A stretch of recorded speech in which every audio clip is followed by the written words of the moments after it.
Sebuah rumah di Jalan Kerikil RT 13 Kelurahan Bontang Kuala mengalami rusak parah lantaran dihantam hujan deras disertai angin kencang. Rumah berbahan dasar kayu ini dibuat porak-poranda oleh angin kencang yang diduga angin puting beliung yang terjadi pada Senin malam 13 Februari 2017 sekitar pukul 21.00 waktu Indonesia Tengah. Pemilik rumah menuturkan bahwa saat kejadian dirinya sedang bersantai bersama keluarga. Namun tiba-tiba saja angin kencang berbentuk bulat menghantam kediamannya yang telah ditempati sejak 2013 lalu. Alhasil atap rumah yang berbahan dasar seng pun berterbangan. Bahkan kayu penyangga atap juga ikut terlempar sehingga membuat isi rumah juga ikut berantakan. Akibat kejadian ini ia bersama sang istri dan kedua anaknya pun harus mengungsi untuk sementara waktu. Jam 9. Pada saat itu lagi ngapain Bapak? Tadi lagi ngobrol, kan ada tamu tadi. Tahu-tahu anginnya datang gitu, bulat gitu.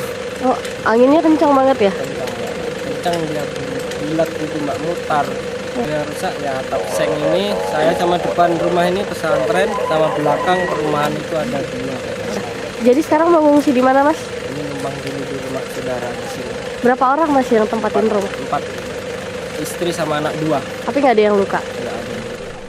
Kamar santri putri pesantren Nurul Misbah yang letaknya berseberangan dengan rumah milik Taufuri, tepatnya terletak di RT 17 Bontang Kuala juga ikut terkena dampak. Akibatnya atap ruangan pesantren tersebut harus diganjal menggunakan tenda plastik. Meski begitu, sekitar 16 santri yang menghuni kamar tersebut masih bisa digunakan untuk beristirahat. Pada saat kejadian, santrinya sedang apa, Pak? Sedang ada acara doa bersama. Tiba-tiba angin itu datang aja dengan tiba-tiba aja. Habis ada acara di musola semua. Kebetulan santri tidak ada yang di dalam.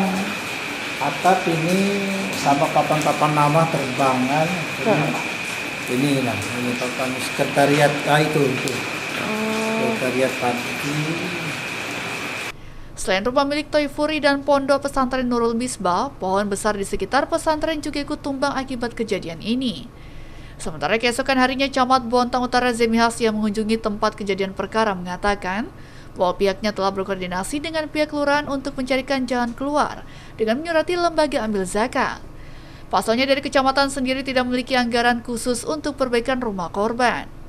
Terlebih adanya persyaratan yang tidak dipenuhi, di mana rumah berbahan dasar kayu yang diterpa angin kencang tersebut dibangun di atas lahan milik orang lain.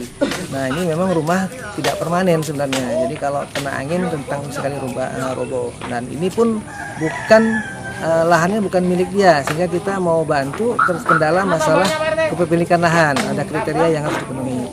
Tapi hari ini saya sudah instruksikan Ibu Lurah untuk membuat surat kepada Badan Amal Zakat Bontang untuk minta bantuan dan Las Baitur Rahman. Satu lagi kita buat staf ke wali kota untuk diberikan bantuan yang bisa dibantu oleh pemerintah sesuai dengan aturan itu. Nah, mudah-mudahan itu bisa terrealisasi dengan cepat. Nah, karena kita kan untuk di kecamatan sendiri dan kelurahan tidak punya dana alokasi khusus untuk itu. Tidak ada korban jiwa dalam peristiwa ini, hanya saja korban harus mengalami kerugian material. Yuli, PKTV, melaporkan.